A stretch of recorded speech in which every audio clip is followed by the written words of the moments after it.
આ દુનિયાના મહાપાપોની આપણે યાદી કાઢીશું તો એના ટોચ પર રહેશે એ માણસો કે જેને ખબર છે કે ઝેર પેદા કરી રહ્યા છે અને લોકોને ઝેર કહીને નહીં પણ એવું કહીને વેચી રહ્યા છે કે આ ખાવામાંથી તમને પ્રોટીન મળશે, આ ખાવામાંથી તમને તાજગી મળશે અને પછી તમને ઝેર મળે છે. એવા માણસોના મહાપાપનો ઘડો ભરાય અથવા એ લોકો ઝડપાય ત્યારે શું થાય, શરૂઆતમાં કરીશું એની વાત. નમસ્કાર, આપની સાથે હું દેવાંશી.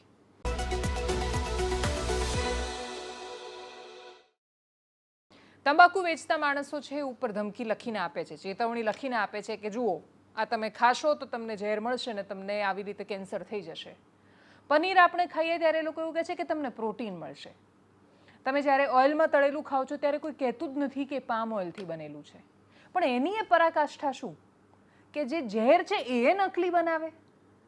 ગાંધીનગર પાસેની એક જીઆઈડીસીમાં પોલીસે રેડ કરી, એમને બાતમી મળી, એ પહોંચ્યા ત્યાં અને ખબર પડી કે અહીંયા તો ઘી નકલી બને છે, પામ ઓઇલ પણ નકલી બને છે. એમણે રેડ પાડી અને પછી એમણે જે જથ્થો ઝડપ્યો, પોલીસે એના વિષય પર શું કહ્યું, ત્યાં શું દ્રશ્યો દેખાયા, સૌથી પહેલા કરીએ એના પર નજર.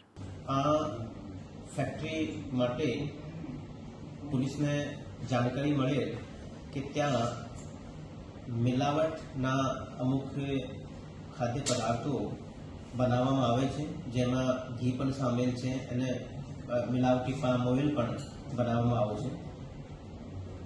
આ ઇન્ફોર્મેશનની આધારે ત્યાં ગઈકાલે પોલીસ દ્વારા રેડ કરવામાં આવે અને સાથે સાથે એફએસએલના અધિકારીઓ અને ફૂડ એન્ડ ડ્રગ્સના અધિકારીઓને પણ સાથે બોલાવવામાં આવે અને પંચો પણ રાખવામાં આવે અને તમામની હાજરીમાં ત્યાં પંચનામું કરવામાં આવેલ અને અલગ અલગ જે પણ કેમિકલ મળ્યા ત્યાં અને અલગ અલગ જે તૈયાર માલ મટીરિયલ પણ હતો આનું પણ સેમ્પલ લેવામાં આવે. આશ્ચર્યજનક વાત એવી છે કે ત્યાં જે તૈયાર માલ હતો, જે તૈયાર મટીરિયલ હતો એ લગભગ 30,000 લીટર જેટલો એક તૈયાર મટીરિયલ હતો. તો એને પણ પોલીસને સફળતા મળી છે કબજે કરવા માટે. એની અલાવા લગભગ 78 લેક્સનું કેમિકલ્સ પણ ત્યાં પોલીસ કબજે કરેલ છે અને ટોટલ મુદ્દામાલની વેલ્યુ ગણવામાં આવે તો લગભગ 1,67 લાખનું જે મિલાવટી ઘી, પામ ઓઇલ અને અન્ય કેમિકલ્સ કબજે કરવામાં આવેલ છે. તમે સાંભળ્યા ગાંધીનગર રેન્જ આઈજી વિરેન્દ્રસિંહ યાદવને. પોલીસ જ્યારે ત્યાં પહોંચી ત્યારે એમને નકલી ઘીથી માંડીને નકલી પામ ઓઇલનો જથ્થો ઝડપાયેલો મળ્યો છે. આપણે ત્યાં ઘીને સમૃદ્ધિના પ્રતીક સાથે જોડેલું છે. આપણે એવી કહેવત પણ છે કે જે વાંચે ચોપડી એ ચોપડી ચોપડી ખાય. મતલબ ઘી ચોપડી ચોપડીને ખાવું એ બહુ જ મહત્વની વાત ગણાય છે. અને એ કઈ સમૃદ્ધિ? તો કે તમારી પાસે આર્થિક સમૃદ્ધિ છે તો તમને શારીરિક સમૃદ્ધિ પણ મળશે. ઘી એ તંદુરસ્તીની નિશાની કહેવાય. ગર્ભવતી સ્ત્રીને ઘી ખાવાની સલાહ અપાય, નાના બાળકને આપણે ઘી ખાવું છીએ. એ ઘી પણ નકલી બને ત્યારે. અને હવે અત્યારે સ્થિતિ આવી છે કે કઈ વસ્તુ અસલી છે એ સમજાતું નથી. અને આ સ્થિતિમાં આ મહાપાપ કરનારા માણસો જ્યારે કાયદાનો કોઈને કોઈ છટકબારીનો ઉપયોગ કરીને બચી જાય ત્યારે આપણા બધાની શરમ બને છે. આખા દેશમાં એમ પણ ફૂડ અત્યારે ખૂબ ચર્ચાનો વિષય છે. મહારાષ્ટ્રના એક આઈએએસ અધિકારી છે, તુકારામ મુંડે, ખૂબ ચર્ચામાં છે. આઈએએસ તુકારામ મુંડે એટલા માટે ચર્ચામાં છે કેમ કે એમણે મુંબઈની ખૂબ વર્ષોથી જાણીતી અને મુંબઈમાં આમ પોતાનું સામ્રાજ્ય સ્થાપાવીને બેસેલી આઈસ્ક્રીમ બ્રાન્ડથી માંડીને અનેક એવી દુકાનો, રેસ્ટોરન્ટ અને પ્રોડક્ટ્સે બધાને સીલ કરી દીધા કેમ કે ખબર પડી કે આ જેની મહાનતાની આપણે ગાથાઓ વર્ષોથી ગાતા આવ્યા છીએ એ નકલી પીરસે છે, ગંદુ પીરસે છે, નિયમોનું પાલન નથી કરતા. બહુ જ મોટી મોટી બ્રાન્ચ હતી, બહુ મોટા માણસો પર હાથ નાખી રહ્યા હતા તુકારામ મુંડે. અને એટલા જ માટે આખો મામલો કોર્ટમાં પહોંચ્યો. બોમ્બે હાઈકોર્ટે એમને ટકોર કરીને એવું કહ્યું કે તમને ખાલી પ્રાઇવેટ દેખાય છે, સરકારીની તપાસ તમે કેમ નથી કરતા? તુકારામ મુંડે કહ્યું વાત સાચી છે, તપાસ થવી જોઈએ. ત્યાં ગયા અને એના પછી એફડીએની ટીમે બોમ્બે હાઈકોર્ટની કેન્ટીનમાં રેડ કરી અને પછી નિયમો પાલન ન કરવા માટે એને સીલ કરી દીધી. આ અધિકારી આના માટે, એમના કામ કરવાની શૈલી માટે, નો કોમ્પ્રોમાઇઝ પ્રકારની ફોર્મ્યુલા માટે પણ ચર્ચામાં છે. અને ખૂબ લાંબા સમયથી આ પ્રકારનું કામ કરતા આવ્યા છે. પ્રશ્ન એ છે કે કોઈ એક આઈએએસ તુકારામ મુંડે આવીને મહારાષ્ટ્રમાં જો પરિવર્તન લાવી શકે અથવા મહારાષ્ટ્રનો ફૂડ એન્ડ ડ્રગ્સ ડિપાર્ટમેન્ટ એવું નક્કી કરી શકે કે આપણે એનાલોગ બેન કરીએ છીએ તો પછી દેશના બાકીના હિસ્સાઓમાં એનાલોગ પનીર પર વિચાર કરવાનો સમય આવી ગયો છે. બીજું, એનાલોગ પનીર જ નથી પણ છતાં આપણે એને એનાલોગ કહીએ છીએ. ગુજરાતમાં પણ એના ખૂબ કડક નિયમો છે. એનાલોગ અને એનાલોગમાં સૌથી મોટી વાત એ પ્રાણીઓની કે બાકીની વનસ્પતિ તેલ અથવા પ્રાણીની ચરબી એમાંથી બને છે. એ પનીર જ નથી. પનીર એને જ કહેવાય જે દૂધ ફાડીને બનાવવામાં આવે. પણ છતાંય એનાલોગના નામે વેચાય છે. ગુજરાત સરકારે જે તે સમયે પરિપત્ર કરીને આદેશ કર્યો હતો કે તમે જો ક્યાંય પણ એનાલોગ વાપરી રહ્યા છો, રેસ્ટોરન્ટમાં પણ, તો તમારે લખવું પડશે કે તમે એનાલોગ વાપર્યું છે અને એ પનીર નથી. તમે પનીર ભુરજી કહીને તમે એનાલોગની ભુરજી ના ખવડાવી શકો. એનાલોગ પર પ્રતિબંધ નથી, પણ તમે એનાલોગ ખવડાવી ન શકો. મહારાષ્ટ્રમાં લાગેલો છે અને છતાં એ બધું જ ચાલતું થાય છે. મેં એક સમયે એક ડેરીના સંચાલક સાથે જ્યારે આ વિષય પર વાત કરી હતી ત્યારે એમણે એનાલોગને સમજાવ્યું હતું. એનાલોગ શું હોય છે અને શું કામ એના પર પ્રતિબંધ હોવો જોઈએ અને શું કામ એટલીસ્ટ પ્રતિબંધ પણ જવા દો, પણ ખાવાવાળાને ખબર હોવી જોઈએ કે એનાલોગ ખાય છે. તમે જે 100 રૂપિયાની પનીરનો આટલો મોટો વાડકો ભરીને શાક આપે તમે ખાઈ રહ્યા છો, એ શક્ય જ નથી. તમે કોઈ પણ સારું પનીર લેવા જશો, તમને 120-130 રૂપિયાનું જ્યારે એટલું પનીર મળે છે ત્યારે વાડકો ભરીને કોઈ કેવી રીતે તમને 100 રૂપિયામાં પનીરનું શાક આપે? એટલાનું તો પનીર નથી આવતું.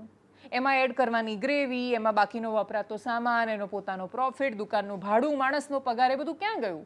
તો 100 રૂપિયામાં વાટકો ભરીને તમે પનીરનું શાક જ્યારે પણ ખાઓ છો ત્યારે એટલું યાદ રાખજો કે તમે બધું ખાધું હશે એમાં, પણ એ પનીર તો નહોતું. પનીર એટલું સસ્તું રહ્યું જ નથી. આવનારા સમયમાં સૌથી મોટી સમૃદ્ધિની નિશાની એ કહેવાશે કે જો તમારી પાસે પોતાની ગાય છે, ગાયને ખવડાવવા માટે ઘાસ થાય એટલું પોતાનું ખેતર છે અને એવું ખેતર છે કે જ્યાં તમે પોતાનો ખોરાક જાતે ઉગાડી શકો છો. એ ગાયના છાણમાંથી નીકળતા છાણિયા ખાતરમાંથી તમે ખેતી કરો છો, એમાંથી નીકળતા ગેસમાંથી તમારી પાસે ગોબર ગેસ છે અને એટલે જ એક આખી સાયકલ છે જે તમે પૂરી કરી રહ્યા છો આત્મનિર્ભરતાની, તો જ તમે સુખી હશો. બાકી તમે કરોડ રૂપિયા કેમ નહીં કમાતા હોય? ખાવા માટે ધાનના નામ પર કેન્સર તમે ખાઈ રહ્યા છો અને અનેક આગાહીઓ કહી રહી છે, જે એવું કહી ચૂકી છે કે ગમે તેટલા સમૃદ્ધ આપણે હોઈશું, આપણે બીમારીઓથી પીડાતું ભારત બનવા જઈ રહ્યા છીએ. આજે નહીં જાગીએ તો કાલે કોઈ જગાડવા માટે રહેવાનું નથી. દરેક માણસ બીમારીથી પીડાતો હોય ત્યારે બીમારી આશ્ચર્ય જ નથી રહેતી. આજથી 15 વર્ષ પહેલાં કેન્સર આશ્ચર્ય થતું હતું કોઈને, ઓહો કેન્સર છે. હવે કેન્સર એ તાવ આવવા જેવી સામાન્ય બીમારી થઈ ગઈ છે. ડાયાબિટીસ અને બ્લડ પ્રેશર દરેક ઘરમાં છે. આજથી 25 વર્ષ પહેલાં ડાયાબિટીસ કે બ્લડ પ્રેશર મોટી બીમારી ગણાતી હતી. દરેક માણસના ઘરમાં આટલી બધી આમ ટીકડીઓના થોકડી ભરેલી હોય છે. ટીકડી ખાવી એ જીવનમાં સવારે જાગવું અને શ્વાસ આપણે જેમ ઓટોમેટિક લઈએ એમ દવા ઓટોમેટિક હિસ્સો થઈ ગઈ ઘરની.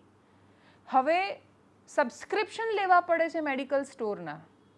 મેડિકલ સ્ટોરવાળા એવું કહે છે કે તમે સબસ્ક્રાઇબ કરો, તમે દવાની હોમ ડિલિવરી આપીશું. આ સમયની કલ્પના આજથી 15 વર્ષ પહેલાં નહોતી થતી. આ બહુ લાંબો સમયગાળો નથી.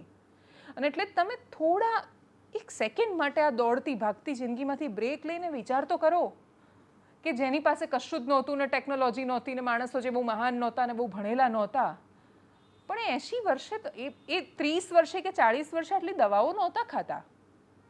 50 વર્ષની ઉંમરનું માણસ માત્ર દવાઓના સહારા પર જીવતું હોય તો એ જિંદગી શું કામની? અને આ સ્થિતિ બધાની આવી છે અને આ બધાના ઘરમાં છે, મારા તમારા બધાના. કોઈ માણસ એવું નહીં કહી શકે કે એના ઘરની આજુબાજુ આ ડાયાબિટીસ, બ્લડ પ્રેશર કે કેન્સર પ્રકારની બીમારીઓ છે જોઈ નથી. અને એટલે એ ક્યાંથી આવે છે તો એનો જવાબ ગાંધીનગર પાસેની GIDCમાં થતી રેડમાં મળે છે. એનો જવાબ તમને એનાલોગ પનીરમાં મળે છે. એનો જવાબ ખરાબ હવામાં મળે છે. એનો જવાબ ખરાબ પાણીમાં મળે છે. એનો જવાબ આપણી આસપાસ બધે મળે છે.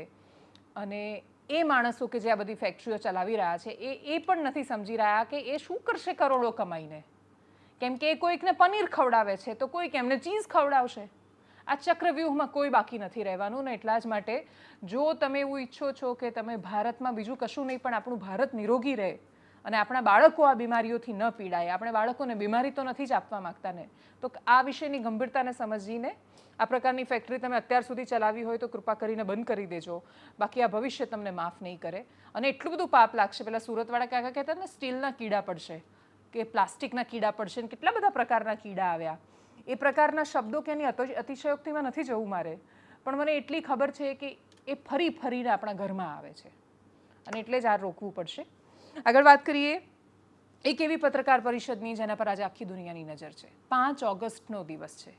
આજથી બરાબર 2 વર્ષ પહેલાં બાંગ્લાદેશમાં જે થયું એ બાંગ્લાદેશે ભલે અને ક્રાંતિ અને બહુ જ મહાન વાત ગણાવી હોય, બહારથી જેને બાંગ્લાદેશમાં ના શેખ હસીનાની સરકાર સાથે કોઈ મતલબ હતો કે જ્યાં એને વર્તમાન સરકાર સાથે કોઈ મતલબ નથી, અને એટલી ખબર પડતી હતી એ માણસને કે જે દેશના યુવાનો, પોતાના દેશને આઝાદ કરાવવાવાળા માણસો, બાંગ્લાદેશના સર્જકોમાંથી એક શેખ મુજીબુર રહેમાન, બાંગ્લાદેશના પહેલા રાષ્ટ્રપતિ, એના સ્થાપક, એના પૂતળા પર માથે ચડીને પેશાબ કરી શકતા હોય એ દેશના યુવાનોએ ગમે તે કર્યું, ક્રાંતિ નહોતી કરી. ક્રાંતિ શબ્દને આટલું તો ન અભડાવવો જોઈએ કે બાંગ્લાદેશમાં શેખ મુજીબુર રહેમાનની પ્રતિમા પરના પેશાબને આપણે ક્રાંતિ નામ આપી દઈએ. પણ છતાંય સત્તા પરિવર્તનથી ખુશ થતા અને તાનાશાહી નામે આ પ્રકારની કથિત ક્રાંતિને ક્રાંતિ ગણાવતા માણસો, શેખ હસીના એ તાનાશાહી કરી તોનો જવાબ તો હા છે, અને એટલા જ માટે લોકોની અંદર એ આક્રોશ પેદા થયો. પણ શું કોઈ પણ આક્રોશ કે જે આ સ્વરૂપે વ્યક્ત થાય છે એ સ્વરૂપને પણ જો તમે મહાનતાનું નામ આપીને એને બહુ સરસ એમ કહી રહ્યા છો, તો તમે એની સામે એવા છો. ફરક કોઈ વિશેષ નથી. એ શેખ હસીના છે અને તમે આ છો. ફરક માત્ર એટલો છે, નામ બદલાયું છે. બાકી લક્ષણો, વર્તન અને તમારી અંદર રહેલા વિકાર એ તો બધાએ સરખા છે. એ ઘટનાને 2 વર્ષ થયા. 2 વર્ષ પછી ક્યાંય જાહેરમાં નહોતા દેખાયા શેખ હસીના.